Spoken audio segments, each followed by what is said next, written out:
How's it going, everybody? I need a haircut. We got Red Sparrow coming to us from director Francis Lawrence, who most notably directed Hunger Games: Catching Fire. Sweet. Also, the last two. Not as good there. Also directed I Am Legend. You want to throw back to Will Smith when he came out with good movies. It's an alright track record, I guess. Now we got Red Sparrow, completely different than any of those. First of all, it's rated R, and it's also a mystery, thriller, espionage film. And when I say R, it's hard R, and that's something that you do have to know going into this movie and have to be in the right mindset for, because it can be very, very off-putting. We're talking full frontal nudity, male, female. We got dong up in here. We got a lot of Jenifer Lawrence's butt. It's there, okay, you know, it's there, okay. And then we got some intense violent scenes too. We're talking strangulation. I mean, we got a Garrett, and it's like blood coming out. We got, you know, Joe Theismann leg breaks up in here. We got someone goes through surgery, and we see the cut, and then we see the bone in there. It's like, okay. And then we got, you know, like cutting sections of skin off. We got blood pouring out of everywhere. And there's a rape scene as well, which is something that is very troubling for a lot of people. So you have to know that going in as well. So for sure, it's intense. But if you can get in the right mindset for that, let's take a look at what else is in the film. I was told to take a man to a hotel. They said he was an enemy of the state. Take off your dress. And in exchange, my mother would get the doctor she needed. Instead, they cut his throat. So first, a little bit general stuff. We got Jenifer Lawrence, Jeremy Irons, Joel Edgerton as some of the more notable people in the cast. And Jenifer Lawrence is the main character, plays this ballet dancer who has an accident, breaks her leg, and is out of a job, but she needs to pay for her mom's medical bills. Her mom has some unspecified disease, whatever. And the only job she gets is an offer from her uncle who works in the Russian government. And he ends up sending her out on a job, and something happens in that job, and she witnesses a murder, so she can't leave the government or else they'll have to kill her, so she has to go on more jobs, and they send her into this Sparrow school where she learns to use her body as a way to get information out of people. And that's another area where some people might be bothered by where this film's going. Especially given the climate that we're in right now, it's shaky ground, but I thought the film did a solid job of at least showing that Jenifer Lawrence's character was okay with using her body, but only if it was on her own terms. She didn't really listen to what the teachers there were saying or what they wanted her to do, but she would do it in her own way and do it in a kind of way to overthrow what they were thinking. The film itself definitely doesn't show it as good. It's referred to as terrible, awful.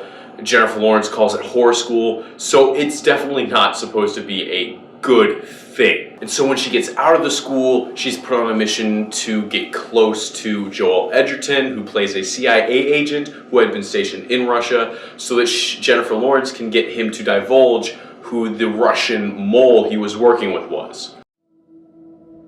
Morning, Mama. What is it?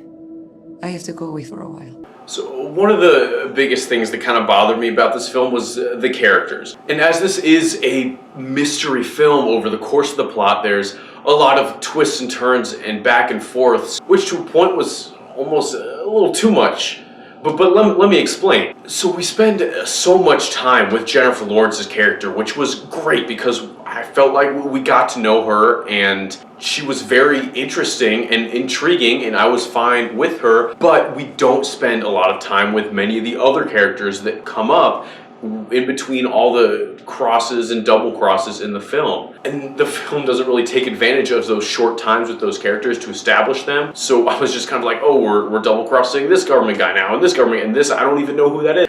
And so I got kind of brought out of the film because we were just going through so many different people and double crossing them every time. And I was just like, I don't even know who this person is anymore because we just met them 5 minutes ago. And then Joel Edgerton, not the best American accent of all time, but he's fine. We spend a little bit more time with him. I thought it was a little strange. He made some kind of glaring mistakes for someone who's supposed to be an experienced CIA agent. He got very emotionally involved very quickly, which I was kind of like, whatever. The chemistry between Edgerton and Lawrence wasn't greatest. I never really felt too involved in their relationship, but it wasn't, 50 Shades bad.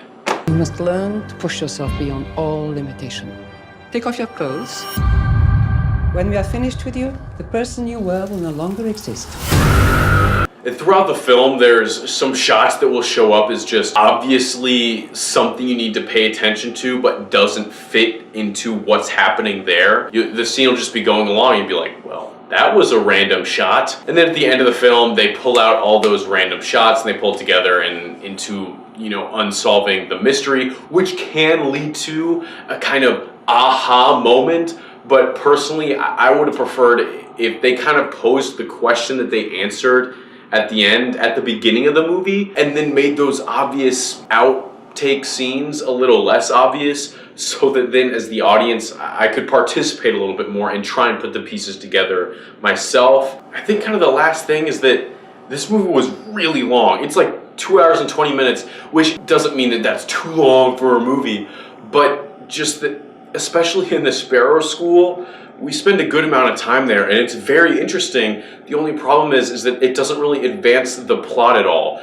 It's 20, 30 minutes of the movie that is just spent on developing that one aspect, that one rebellious and kind of embracing her body aspect of Jenifer Lawrence's character. And then it also felt kind of long because with all the double crossing that I kind of got distance from, it certainly dragged at the end. She will be eliminated.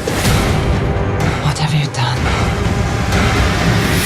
So at the end of the day, Red Sparrow, I thought was kind of a average, but maybe even slightly below mystery movie. I commend it for making the bold choices with the themes it brings up, but I didn't really think it delivered on those, because, Jenifer Lawrence's character witnesses a murder while being raped, and that doesn't really come up throughout the film other than that's why she's stuck in the government, because of that murder, when I thought, hey, maybe that would affect someone for the rest of their life. And the themes that they bring up in the Sparrow School don't really continue out throughout the rest of the film, which I thought was kind of the most interesting part. And then it doesn't really fully deliver on the mystery, at least how I would like a mystery to be done. So if you're looking for an alright mystery film that, while not an action film, is filled with lots of intense moments, maybe this is for you, but personally, I wasn't a huge fan.